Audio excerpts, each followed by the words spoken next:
So, the topic of today's talk is an interesting property of money that I want to explore with you.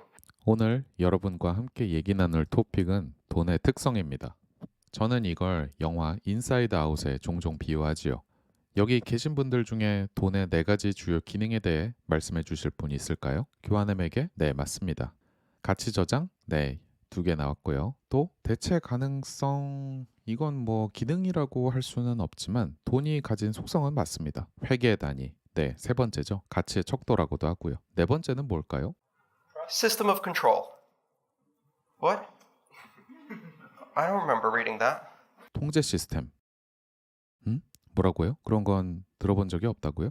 제가 지금 무슨 말을 하고 있는 거죠? 알고 보면 말입니다. 우리 인류는 돈이라는 것을 수만 년 전부터 써오고 있었습니다. 정확히 언제부터인지 알기는 어렵긴 하지만요. 하지만 오늘날 우리가 쓰는 돈은 우리가 과거에 쓰던 돈과 매우 다른 점이 있습니다. 지난 50년 동안이 아주 결정적이었는데요. 그 전과 그 후, 돈이라는 것의 근본, 저와 여러분들이 다른 사람과 가치를 전달하는 돈이라는 시스템, 뿌리부터 아예 다른 것으로 바뀌었습니다.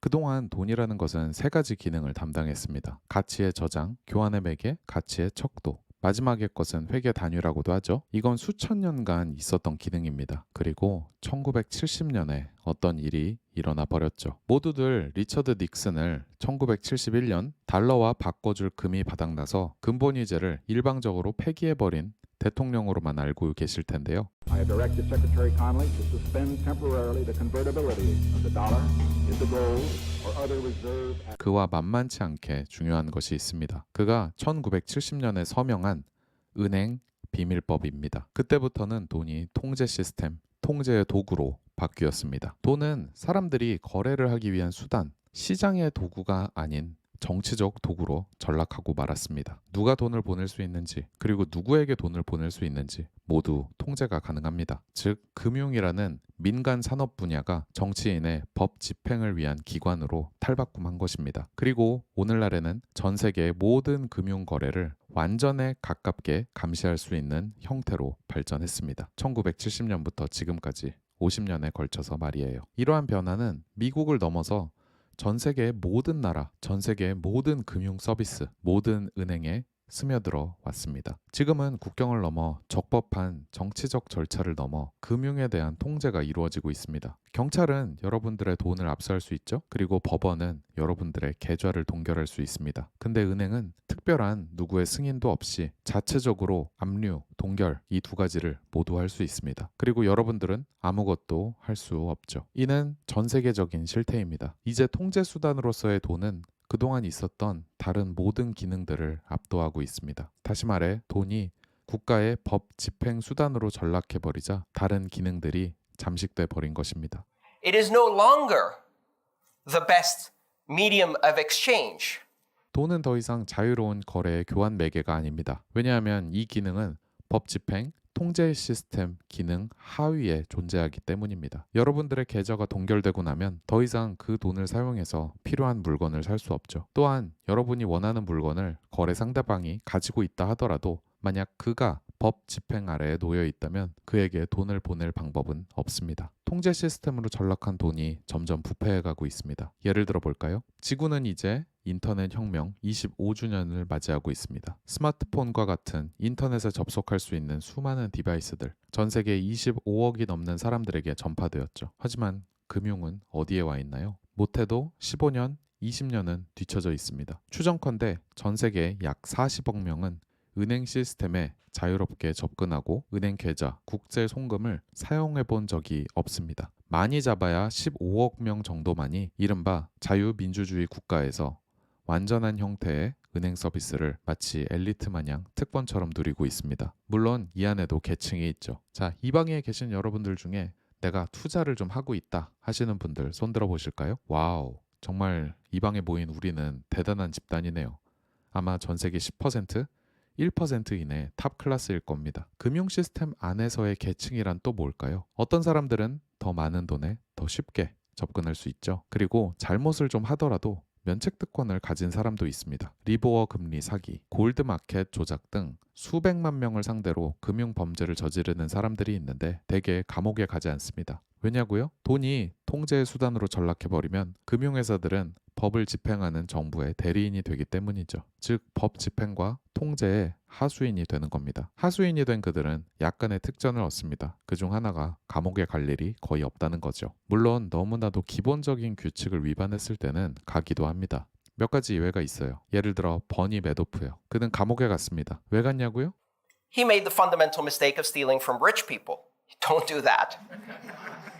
그는 모르고 부자들의 돈을 훔치는 실수를 저질렀거든요. 여러분들은 그러지 마세요. 중산층들의 집을 강탈하는 건 어떠냐고요? 아니면 웰스파고 은행에 350만 개의 가짜 계좌를 만드시겠다고요? 그건 괜찮습니다. 아, 그리고 해킹도 당하셨다고요? 그래서 1억 4,300만 명의 개인정보를 유출시키셨다고요? 회사의 임원들, 간부들 몇 명을 감옥에 보내야 하냐고요? 아니요, 괜찮습니다. 안 보내도 됩니다. 버니 매도프처럼 부자들의 돈을 훔친 게 아니니까요. 통제 수단으로 변질된 돈은 언제까지 부패할까요? 가치의 저장, 교환의 매개로 기능할 수 없을 때까지, 즉 돈으로서의 기능을 완전히 상실할 때까지 계속됩니다. 이는 경제적으로 약한 고리에 있는 사람들을 밀어내게 돼요. 인터넷 시대가 도래한 지 25년이 지났지만 경제적인 포용은 늘어나기는커녕 더 줄어들고 있습니다. 금융 시스템에 들어올 수 있는 사람이 점점 더 적어지고 있습니다. 인류의 금융은 역사적으로 퇴행하고 있는 거죠. 이건 개개인 차원만이 아닙니다.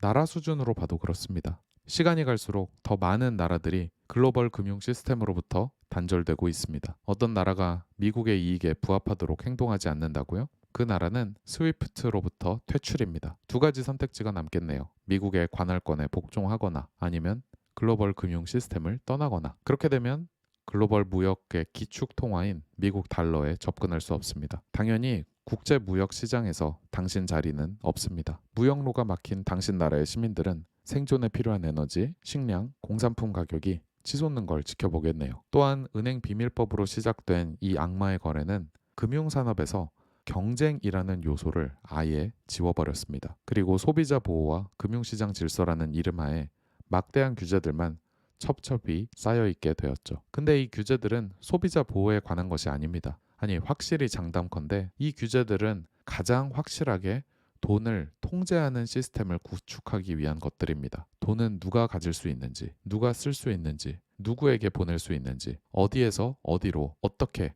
얼마나 흘러야 하는지 등 세세한 규정들이 만들어져 있습니다. Money does not flow freely. 즉 돈은 과거와 같이 자유롭게 흐르지 않습니다. 나쁜 소식이 하나 더 있습니다. 은행들을 규제 체계 안에 가두어 서로 간의 경쟁, 그리고 외부로부터의 경쟁만 막는 것이 아니라는 겁니다. 자유시장에서의 혁신적인 아이디어가 만들어지는 것, 그에 따라 서비스가 확장되는 것, 새로운 시장을 찾아가는 것도 모두 막혀 있습니다. 다시 말해 금융회사들은 더 이상 더 좋은 서비스와 혁신을 위해 머리를 싸매지 않습니다. 교환의 매개 기능은 그렇고요. 가치 저장으로서의 돈의 기능은 어떻게 되었을까요? 마찬가지입니다. 돈은 더 이상 가치를 저장할 수 있는 수단이 아닙니다. 자신의 가치를 명목화폐에 저장하는 게 바보 짓이라는 것을 누구나 다 알게 되었습니다. 머니프린트에 의한 통화가치 절하만을 이야기하는 것이 아닙니다. 당신의 은행이 마음대로 언제든지 당신의 계좌를 동결할 수 있다면 그것은 안정적인 가치의 저장고로서 작동하는 게 아닙니다. 어떤 나라라면 더욱더 심각합니다. 석유를 구입하기 위한 외환 보유고가 동결된다면 그 나라의 시민들은 고통을 받게 됩니다. 특정 나라의 이익에 반하는 행동이 돈에 대한 접근을 차단하고 무역로가 막히면서 석유를 비롯한 필요한 재화를 얻지 못하게 되는 것이죠. 이처럼 원하는 누구와 자유롭게 교환할 수 없는 돈, 교환의 매개 기능을 상실한 돈, 가치 저장의 기능을 상실한 돈은 지속될 수 없습니다. 이 부패는 그 돈이 완전히 망가질 때까지 계속될 것이니까요. And now, something new arrives on the horizon. A system of money that works on a network. 하지만 여기 새로운 것이 다가오고 있습니다. 새로운 화폐 네트워크 시스템입니다. 이미 가치의 저장, 교환의 매개 기능을 수행할 수 있는 엄청난 포텐셜을 보여주고 있고 미래에는 잠재적으로 회계의 단위가 될 수도 있습니다. But will never become a system of control. It refuses to become a system of control. 하지만 지금까지 얘기한 통제의 수단이 결코 될 수 없는 돈입니다. 오히려 통제의 수단이 되는 것을 뿌리부터 근본적으로 거부하는 돈입니다. 그 누구의 편도 들지 않습니다. 중립적입니다. 그 누구도 차별하지 않습니다. 개방적입니다. 특정 나라에 구속되지 않습니다. 국경이 없습니다. 가치를 전달하는 것을 그 누구도 막을 수 없습니다. 검열에 저항합니다. 그 누구의 허락도 필요 없습니다. 전통 은행들의 설 자리가 없어 보입니다. 지금의 은행들은 국가로부터 면허를 부여받아 시민들을 감시하는 경찰 역할을 충실히 하고 있습니다. 그리고 오직 소수의 인구만이 제대로 된 금융 서비스를 제공받습니다. 중산층들에게 부르주아적인 가짜 안정감을 팔아 나머지 은행 없는 40억 명을 가난의 재단에서 희생시킵니다. FDIC 예금보험공사는 말합니다. 여러분 걱정하지 마세요. 여러분의 돈은 보험에 가입되어 있습니다. 이 방에 계신 분들 중 FDIC 혹은 이와 동등한 보험을 가지고 계신 분이 있나요? 그리스인들은 어땠을까요? 보험을 가지고 있었을까요? 네, 당연히 있었습니다. 그런데 2013년 유로존 위기 때 무슨 일이 일어났을까요? 어느 한가로운 오후에 날벼락 맞은 것과 같이 그들의 돈은 모두 물거품처럼 사라져버렸습니다. 그 보험은 누구의 보험이었을까요? 예금자인 여러분? 아닙니다. 은행이 가입된 보험입니다. 그리고 큰 사고를 보장하는 보험이 아니라 작은 사고만 보장하는 보험이었습니다. 큰 사고를 전부 보장할 수 있는 보험은 세상에 존재하지 않습니다. 또 여쭤보겠습니다. 여러분 중 몇 명이나 은행에 돈을 넣어두셨나요? 네, 좀 보이네요. 하지만 제가 재밌는 사실을 알려드릴까요? 여러분 중 그 누구도 은행에 돈이 없습니다. You don't own legally any of the money that's in your account.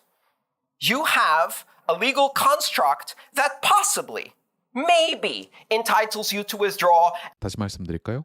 여러분 계좌에는 돈이 없습니다. 계좌를 열어보면 얼마 들어있다고 써있다고요? 그건 그저 고객님 은행에 오시면 그만큼을 드리겠습니다 라는 약속, 차용증일 뿐입니다. 그리고 한술 더 떠서 고객님께서 만나서는 안 되는 사람을 만나시거나 잘못된 시위에 참여하시거나 나쁜 단체와 결탁하거나 이상한 정당이나 캠페인에 투표한다면 돈을 못 돌려드릴 수도 있습니다 라는 조건까지 달려 있습니다. 물론 지금 우리가 얘기를 나누고 있는 이 캐나다 같은 정도의 나라라면 그런 일이 일어나지 않을 수도 있죠. What if there's a real issue with your government and you're trying to protest? So I'm in Canada, and we had a little taste of that this past calendar year. After the Canadian government announced mandatory health mandates for truckers, a lot of people disagreed with it and wanted to protest. So over the next several weeks, a nationwide protest emerged all across the major cities of Canada. But the interesting thing about this is how the government reacted to it. Our government decided to enact what's known as the Emergencies Act. This is about keeping Canadians safe, protecting people's jobs, and restoring confidence in our institutions. This was used one time in history. The instance in which it was used, there was an actual terrorist group bombing storefronts around Quebec, and they kidnapped and murdered a member of parliament. It is the first assassination of a Canadian politician since the murder of Thomas D'Arcy McGee 102 years earlier. This law has never been invoked in peacetime. It suspends basic civil rights and liberties. It allows police searches and arrests without warrants, and prolonged detentions without charges and without the right to see a lawyer. So that was the context in which it was used last. And so it was used again for this protest, in which there was no verified violence used against anybody. And this gave them the power to shut down the bank accounts of organizers, of people there on the ground, of really whoever they saw fit. Your corporate accounts will be frozen. Banks have already started to freeze the accounts of people involved in the protests. On Friday, they locked up my personal and trucking business accounts, and which means you can't work. Is that right? That's right. And then also we have another business, and they locked that account up too, and it had nothing to do with it. Unbelievable. Wow. And so people, for the first time, saw, oh, is this money mine or is it not? Do I get to use my money as I see fit or not? Our traditional financial system is already being weaponized against us. We see this on a daily basis. If our financial system continues down this route, if our communication systems continue down this route, if everything that we're putting on the internet is used against us to monetize, surveil, track, then that is extremely dark. You might be thinking that you're living in a country where this can't happen. A lot of people in America and Europe might not think that it could happen in their country. The US wants to track all bank transactions which are over $600. China is banning 23 million people from buying travel tickets as part of a social credit system. Even in Europe, the Netherlands just released a law which forces banks to track and trace all transactions over 100 euros. So these things do happen on a daily basis. They're happening all around us. They seem to be escalating. And essentially what we're seeing is we're seeing a weaponization of the traditional financial system used against people to either control them directly or control them indirectly. And with the rollout of CBDCs, it's only going to get worse from here. 하지만 자유민주주의 제도가 아닌 나머지 144개국들은 어떨까요? 돈을 통제 시스템의 도구로 사용하는 것은 모든 독재자들의 환타지였고 이는 들불처럼 번졌습니다. 이제 어느 독재자든지 간에 정치적 반대 세력을 탄압할 때 은행을 아주 효과적으로 사용할 수 있게 되었습니다. 팔만 비틀면 됩니다. 전화 한번 걸어서 상대방의 계좌를 동결, 압류하면 됩니다. 아마 인류 역사상 있어왔던 그 모든 수단 중 가장 효과적인 통제 시스템일 겁니다. 근데 이 통제 시스템은 통제하는 걸 그만둬야 할 수도 있습니다. 아니, 지금의 왕자를 빼앗기지 않기 위해 경쟁 상대를 윽박질러야 할 수도 있습니다. 더 나아가 지금의 자리를 양보하고 퇴출될 수도 있습니다. 어떠세요? 뭐 비트코인? 장난하냐? 지금 농담해? 누가 비트코인을 화폐로 쓰냐? 이런 반응이실까요? 자, 생각해보세요. 40억 명의 사람들이 있습니다. 그들은 이미 기존 금융 시스템의 밖에 있어 왔습니다. 즉 달러를, 유로를, 엔화를 화폐로 써본 적도 계좌이체도 해본 적이 없는 사람들입니다. 지금의 금융 시스템은 그들을 초대한 적이 없으며 앞으로도 그럴 것입니다. 허가를 필요로 하는 시스템이라서 그렇습니다. 그런데 우리 밀레니엄 세대들을 한번 볼까요? 우리는 두 가지 형태의 아주 파워풀한 권력에 대해 잘 알고 있습니다. 하나는 목소리를 내는 것, 다른 하나는 그만두는 것. 즉 출구를 통해 나가버리는 것입니다. 우리의 목소리를 내는 일, 변화를 요구하는 정치적 의지를 표현하는 일입니다. 만약 그게 받아들여지지 않는다면 그만두고 다른 곳을 찾아 떠나가면 됩니다. 중세시대의 인간이라면 할 수 없던 일이지만 지금은 할 수 있습니다. 옛날 같으면 때려치는 것, 이민을 가는 것, 떠나버리는 것 모두 어려운 일입니다. 통치자라면 국경을 봉쇄하고 얼마든지 유출 속도를 늦출 수 있으니까요. 하지만 출구를 통해 나가야 할 것이 신체나 물건 같은 물리적인 게 아니라면 어떨까요? 디지털 세계에 있는 것이라면요? 어렵지 않을 겁니다. 세계는 현재 인구 통계학적으로 정체되어 있습니다. 금융 시스템과 정부 재정은 과도한 레버리지 상태입니다. 시스템 내 아주 소수만이 이득을 취합니다. 모두가 거대한 부채의 수영장에서 허우적대고 있으며 나아질 기미는 보이지 않습니다. 한마디로 통제불능인데요. 물론 그 수영장에 그대로 있겠다는 선택을 하셔도 됩니다. 하지만 밀레니엄 세대는 더 이상 은행은 안전하다는 말, 지금 저축하면 나중에 부자 된다는 말, 이런 걸 믿지 않습니다. 그들은 때를 지어 시스템을 떠날 것입니다. 금융 시스템이 억압적으로 사용되는 국가라면 더욱더 그럴 것입니다. 대표적으로 중국에서는 이미 때를 지어 빠져나가기 시작한 지 꽤 되었습니다. 비트코인은 벌써 9년간 잘 살아왔습니다. 근데 엘리트들은 뭘 하고 있나요? 규제 당국은 뭘 하고 있나요? 결코 규제할 수 없는 비트코인을 규제하려고 애쓰고 있습니다. 그들은 비트코인을 사고 파는 채널을 폐쇄하려고 했습니다. 물론 처참히 실패했습니다. They say, we will not let you take your money with you. 그러면서 이렇게 말했죠. 여러분, 여러분의 돈을 가지고 나가시면 안 됩니다. 여기에 대해 우리는 뭐라고 대답했죠? Dude, I don't have any fucking money.